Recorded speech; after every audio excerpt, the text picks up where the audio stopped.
What's going on, everyone? Micah Van Rijs of Daily Digital. I am joined today by Steve and Josh from HubSpot, two of my good friends from when I was there at the consulting department. But I'm doing them a disservice by doing their intro, so I'll let them take it from here on that. Hi, I'm Josh Cameron. I'm a principal inbound consultant at HubSpot on the market team, and I am based in Syracuse, New York. Hello, hello. Micah, Josh, great to see you both. My name's Steve Richards. I am a senior inbound consultant at HubSpot in our pro services department. I am based out of Erie, Pennsylvania, not actually too far away from you, Josh. And I've been at HubSpot for almost 3 years. It'll be 3 years in February. Sweet. So thanks for hopping on today, fellas. I think we were going to talk through Portal Audit because it's coming up on the new year. It's something that I know I've been talking a lot about with customers as well as prospects, something that you guys talk about all the time. I've heard that there's some pretty sweet new things that have come out that are going to be helpful for that. Right, but I think it's just helpful to go through this time of year and frame up for Q1, like why you should go through and audit your portal. There's a lot of different things in there, at least from my own experience, that it's worth doing. Um, but would love to hear what you guys are seeing, your take on it. What are some best practices that you both like to recommend slash do? Anything along those lines. Sure. I think just hitting on the why. I mean, we talk about data quality and AI and feeding that AI machine, right? And if we don't have good data to put into that, then it's not going to work well for you.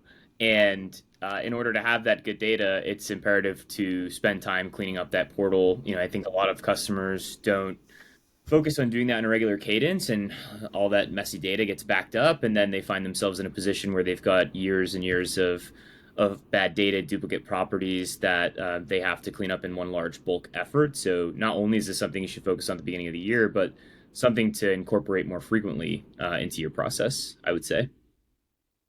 Yeah, I'd agree with that, Josh. I think it's something that in this, I'd say, especially heading into the new year, it's something I'm hearing more about with folks thinking about what's a priority for them in 2025.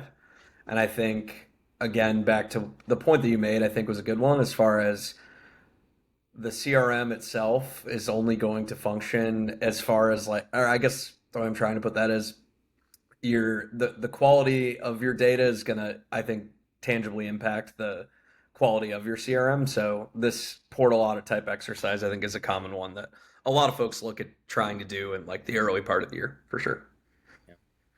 Yeah, typically we see them pick up right in like Q1 and then Q3. So people trying to set themselves up well in the beginning of the year, but then also right like towards the end of the year.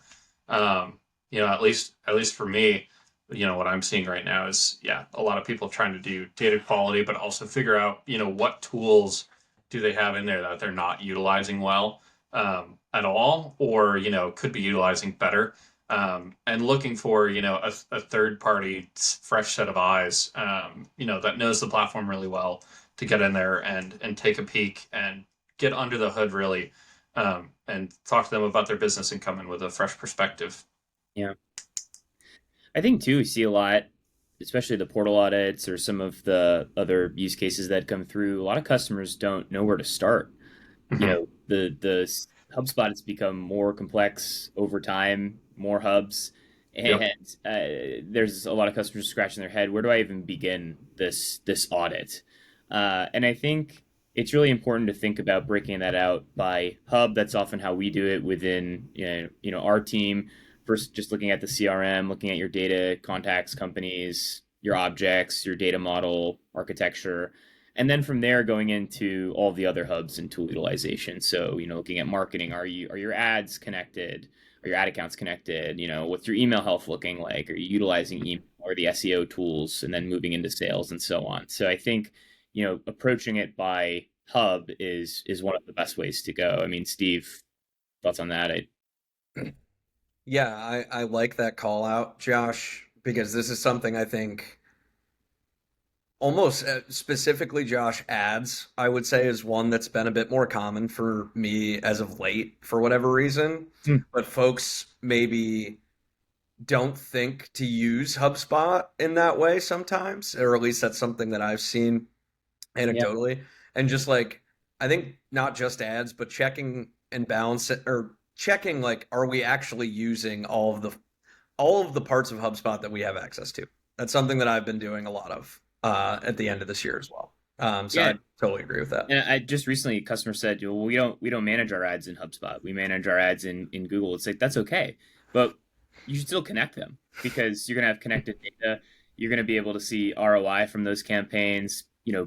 Utilize ad interactions and workflows. There's a lot of value you can get from connecting your ad accounts to HubSpot, even if you don't want to manage them inside of the tool.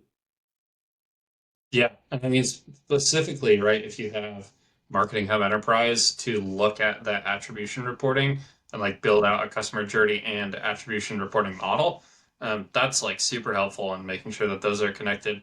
Something that I've also been seeing is, and like is a good thing to start with, specifically more for the sales leaders, or like high, like people that sit more towards the top of an organization that are still trying to like get their bearings in HubSpot, but also look for meaningful things and audit the portal, um, is looking into the sales reports and analytics. So, like looking into your deal waterfall, your push rate velocity, like those things will tell you if you have problems that are inside of the other facets of the tool inside of Sales Hub or the broader CRM, right? Like if you're looking and you see something's really weird with your push rate or waterfall over the course of like a year or a couple quarters, like you can tie that back to probably having data problems, user adoption problems, so on and so forth, that you can then dive deeper into. Yeah, and then as part of the sales process, thinking about conditional values you want to put between stages to require required fields upon close, right? If you're not capturing that data, it's Mhm. okay to mandate some fields for the sales teams. Um, Yeah. I want to take a step back too, just like go back to the beginning of this and thinking about contacts and companies. A lot of customers with portal audits, they want to clean up the CRM in a sense of deleting data or getting rid of data. And I find that a lot of customers are really scared to do that. Yeah. It's intimidating to delete 100,000 contacts from your CRM. Hmm. The good news, right, is that when we delete the contacts, they're archived for 90 days. So you've got some time to think about that or restore it. But some of the properties that I found to be most helpful are things like combining groupings like last contacted, last activity date, email hard bounce reason, unsubscribed from all email. And, you know, there's no right answer, but using a combination of those types of filters to help you understand if you have contacts that have bounced and have no activity logged and have no engagement, why are they in your CRM, right? Hmm.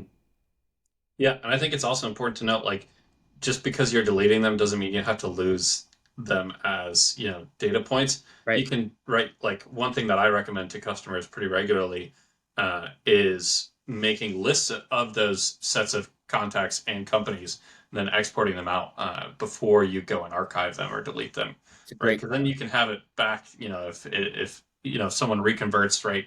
And you know that they're in one of those lists. If for some reason it rings a bell, right, you can find that, or you can cross-reference, via depending on what you have, custom integration with something, like VLOOKUP with an Excel sheet or so on and so forth to say like, yep, this person is reconverted, pull this information back in.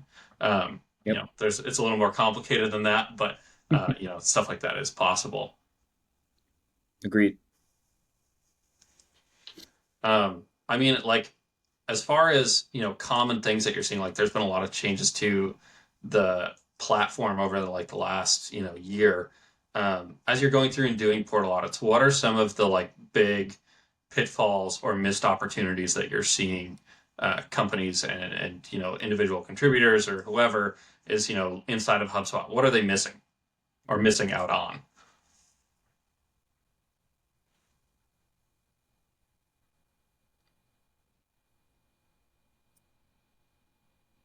I would say, for me, oftentimes it's small tools that they don't realize exist, or features of HubSpot that could provide a lot of value. Something as simple as the persona property that gets overlooked. Mhm. And, we talk a lot about segmentation, personalization, and there is a default persona property in HubSpot you can use to define your personas and tag personas as such using criteria with workflow automation that people don't often utilize. Or, you know, like we talked about earlier, connecting your ad accounts, scanning your SEO, scanning your domain for SEO, and connecting Google Yeah. Search Console. Some of these things take minutes to do, and I find that a lot of customers aren't taking advantage of those features inside of HubSpot. Yeah, I see the SEO one all the time. And one of the other ones that I see regularly when going through and just like auditing property types, right? Like we talked about, auditing hubs first and then going into like context and all of those other objects, is the sheer number of single line text fields that get created. I know we all have some very strong feelings about that, right? But one of the things, right, like it defaults to that. And so depending on who's in your hub, right? Like you may have all these single line text fields collecting data, which is great, but it creates a reporting and structural nightmare when you have all these in there. So like finding all those and figuring out what you need to move over to, an actual like enumeration property where you're picking a like from one option or like a multi-select or a drop down. That is one that I have seen a ton this year. And is always a culprit, specifically when we think about reporting or automation. Yeah, I think to piggyback on what you both shared, an exercise I've found fairly common with like a portal audit is like, what are we actually using in HubSpot to segment our folks? I think that answer is can be almost be different for every customer that I work with, and almost Yeah. level setting a little bit. Josh, I like your call out for personas. I feel like those are just a bit underutilized from what I see at this point too. But like almost level setting, like taking a step back and saying, what functionally are you guys using? Is it a set of custom fields? Is it persona? Is it just lists? I can't tell you how many times I just get into a portal and they're like, oh no, it's just all of my hundreds of different, lists. And it's like, no, I think I can make the argument there's an easier way to go about segmenting heading into the new year. So that's a just wanted to add that on to what you guys shared. That's something that I think, because as Micah alluding to what you were saying earlier of how complex HubSpot has gotten, I think it's one thing that maybe gets overlooked or missed is like, what are we using to segment out our different contacts? And like, Mhm. can we all be aligned on what that should look like? Yeah. Yeah. Yeah, that's a great call out, Steve, because like if you combine something like the persona property with a different like multi-select drop down, right, like you might find that you have so many like if you take those lists and move them over, you'll find a lot of overlap and opportunities for cross-sell and upsell when you do that, because then you can put that in and report on it. And that's something that you don't find unless you do that type of audit exercise. Yeah, Yeah. I agree. I think the other one, I'd be curious to get your guys' take on this. Reminds me of a chat or conversation I had with one of my customers yesterday. As their unengaged list starts to kind of creep up, trying to develop some sort of plan of attack for that. I think, Hmm. again, this is anecdotal. I don't necessarily have some hard data to back this up, but just anecdotally, what I see is I'm seeing that across the board in a lot of different cases of, and I think when you see that, again, I like to advise that it's like I would look at kind of what that number is against your total marketing contacts to see like how big, try and judge how big of a problem that is. But I would argue once you start to get to like near 20% of your database is unengaged, it's a problem. And you need to try to find some different ways to send some different messaging to those folks. Yeah. That's another one that I think, again, I don't know if that's necessarily exactly aligned with the portal audit, Micah, but that's one that's been, I think, a little bit more top of mind for some of the folks Yeah. that I work with Well, too. and I oh, sorry. No, I was going to say, I think that's something that you don't find though until you do something like a portal audit, right? Then you get into more Right. of like a project around like nurture strategy and, marketing email automation and that type of, and like, contact database decay and like what do you do as far as like automation to set up marketing to non-marketing contacts and then adding to like a delete list and having hygiene around that, which typically like comes out of a portal audit, or at least a number of the ones that I've been a part of. Yeah, but I think you're dead on, Steve. Like that is something that you should consider when doing a portal audit, because that lives there and like everyone kind of knows it's there. But it's like, the elephant in the room that we don't really talk about, because it's a big thing to tackle. And right, like you're like, yeah, but like we have all these great contacts and they're in there and they're contacts and like just because they're in there doesn't mean we're marketing to them and they're useful. Right, it can be useful in telling you who's not, someone that you're going to market or sell to, but like beyond that, at a certain point it's a waste of your money for like marketing contacts. It's a waste of your team's time to have to deal with and sort through. It just there's other ramifications that come out of it from like a technology standpoint and a business cost standpoint. And not clicking that checkbox hurts your email reputation and health, even if they say they want to be receiving those emails. I've dealt with customers lately that have members, and members reaching out saying, "We haven't received your emails in quite some time, and we want to be receiving those." And the customer having to explain that they've been identified as an unengaged contact in the system, and that's actually worked really well with some of my customers. This is somewhat of an aside, but when you have an unengaged contact list, one thing that I've seen successful lately has been just throwing them in like a simple 3-drip re-engagement campaign with that, we miss you messaging. One of my customers recently was very transparent about them being identified as an unengaged contact, and they had some fairly strong open rates in those emails. And, you can just use goals and workflow and set a conversion rate. When they open the email, they're removed out of that workflow. And I've had some customers, I think recently 14,000 unengaged and had, 1,000, 2,000 back from that, back on their marketing list. So uh, this the quick Well strategy, done. well, I didn't do the work they did, but they did it really well and it worked out. So, but yeah, just a quick tip on that front. And on the list piece, one thing I found that it might sound minuscule, but I've had a lot of customers that have endless static lists, and static lists definitely serve a purpose for certain things. But I'd always recommend to look at different ways you can rely on active lists for your segmentation purposes. So when you're importing lists into HubSpot, you don't always have to hit that create list option. Make sure you have the data point that's a part of the active lists that you're going to be using in your campaigns, and start taking advantage of that instead of having a large volume of unused static lists that are just gumming up your overall list view.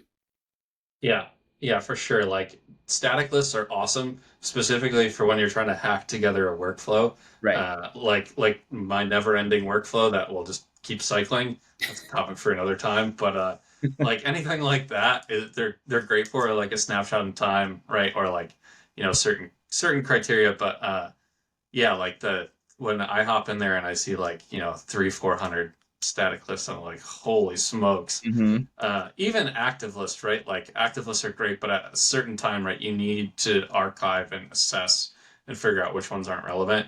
And, for the love of HubSpot, please, this is just a PSA, use the folders, regardless of what you're looking at. Use Workflows, folders. lists, it will make your life so much better. My type A personality always wants there to be folders in a HubSpot portal, and the amount of times there aren't and it's not organized, part of me wants to go in and organize it for them Yeah. almost.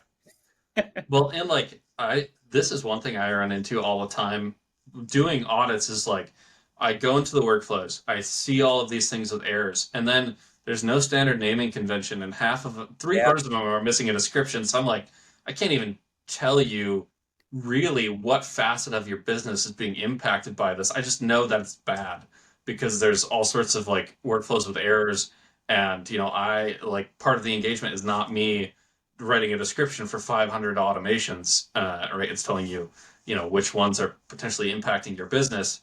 And so if you don't have them organized into folders like sales ops, service ops, mar ops, whatever that needs to be with like some type of standard naming convention, you are doing yourself a disservice and potentially setting yourself and your team up to fail in some regard.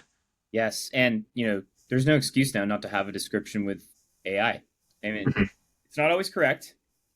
It Yeah, needs to be reviewed and assessed before save that list or save that report. But take advantage of that AI feature to generate descriptions, because to your point, Mike, it makes it really hard down the line if someone's going into audit reports and dashboards or workflows. If there's no descriptions there, then they have to really dig in and look at the actions and the enrollment criteria. If you have a description telling someone what that workflow is trying to achieve, it's going to be a lot easier to comb through that and audit that. And I find that a lot, that those descriptions are missing. yeah, and like it's a pain. It seems dumb, right? Especially if you're like a one man band admin, right?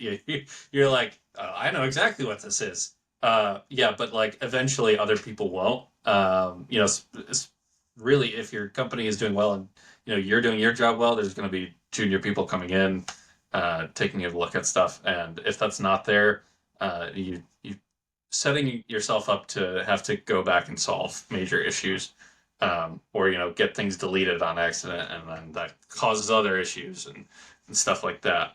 Yeah. Um, so, yeah, And a that's final thought on auditing the lists and the dashboards and reporting. Back to our portal audit conversation. Be using those properties like not updated and not used in anything, right? You'll go in and see 100 static lists that are not used in any reporting, are not used in any views, and they haven't been updated in over a year. Well, maybe it's time for that list to go, right? yeah. So same thing with dashboards. If they haven't been used within a year or so, do they need to be there? hmm You guys were mentioning earlier before we hopped on some stuff about these new things that are in beta. I think right now, time until and time since. Is that correct? I personally have not played around with those yet, but if you guys have, would love to hear like some things that you guys are excited for use cases, or what you've already seen that's cool, or what you're scheming on surrounding those. As it stands for Portal Audit, but just in general. Yeah. So, I mean, the properties that just came out were the time until or time since properties, right? So now you can go into HubSpot and you can create properties saying, it's going to be X amount of days or months or years until an event is taking place, or time since something has happened. So, haven't gone in too much and played around with specific use cases, but, I can imagine if we're thinking about events, time up until some kind of marketing event that's taking place, or time until a specific action or part of your process. You're going to be able to use that property and have a real time countdown for a set of contacts or companies showing you how much time you have left leading up to that specific thing, which I think can be really impactful for marketing and sales teams, right? Time until deal needs to move into X stage, or time until X marketing event for this group, right? And it can give teams some insights into when they should be reaching out, things like that.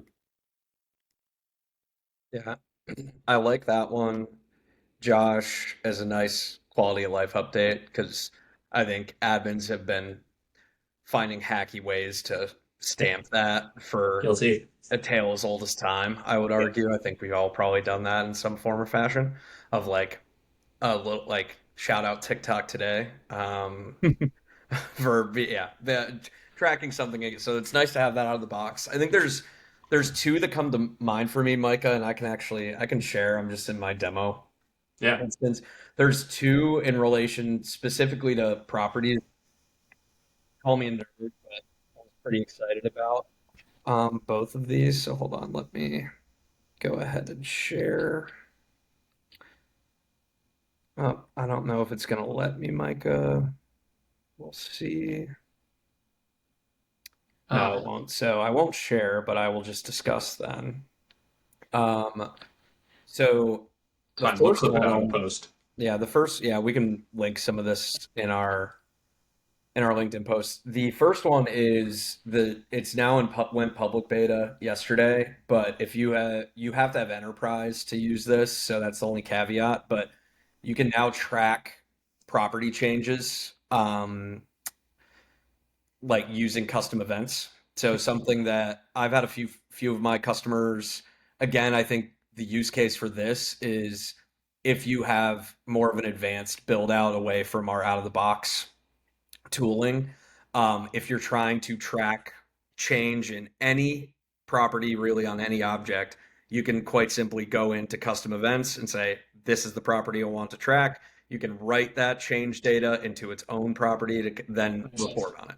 So that's a good one. I also like to call out that will not go backwards. So it's one that I've been calling out to folks now because if you put those in, like they will start tracking as soon as you put them in place, but they're not going to track if you until you put them in place, right? So like something that I've been calling out to folks that I work with that do have enterprise is, hey, just want to let you know this is something you can do now. If there is a use case that your company has for it, go and set it up so it starts to track it, because it is only going to start once you enable it. So there's that. The other one, speaking, Mike, of elephants in the room, when you are going about cleaning up your instance and maybe trying to archive or delete properties or deprecate properties.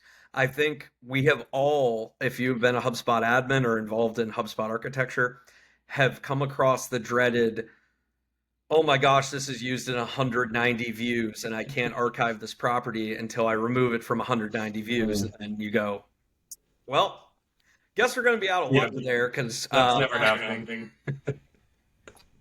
Now there is a public beta where you can bypass that. So if it's used in views, you can say, yeah, I understand that. That's fine. I'm still archiving this. Could save you a ton of time. Want to shout out Rachel Webb, who's the product manager on that update. HubSpot admins have been asking for that one for a long time. That's an exciting improving all of our lives and giving us the best Christmas present ever. Correct. It's a pretty great Christmas gift, not gonna lie. But those are a couple, Micah, that came to mind for me. I wanted to go back on the time since property because I thought of one thing within the vein of our portal audit. So if you think about create date of a contact or a company and a way you could use time since, right? Time since create date. So now when you're doing your audit and you're looking at some of those other engagement properties we talked about earlier, we could also look at how long has it been since that contact was initially created and lived in the CRM. So you start thinking about it in that vein. You can not only use it for sales representatives understanding how long deals have been in certain stages, but you can use it for portal cleanup. So, yeah, that's a great call out because otherwise you're filtering off of like month or quarter or year with the create date, and then it just gets like kind of messy. But if you automatically have an automation that looks at like, hey, this thing has been in here for 12 months and has taken no action, or not engaged with us at all. And then you have an automation that automatically marks it as non-marketing and moves it to a cleanup list for you to take manual action. That's a great use case. Cool. Well, we're coming up on the end of our time here, but gents, I appreciate you hopping on. I know this is kind of new for all of us, but I'm thoroughly enjoying it, and hopefully we can have a bunch more conversations. I'll be sure to wear my HubSpot swag next time. Yes, he's putting us to shame. Thank you for having us. Thanks, Micah. Really happy to talk about this, and happy holidays to you both. Happy holidays, all. Happy holidays, fellas.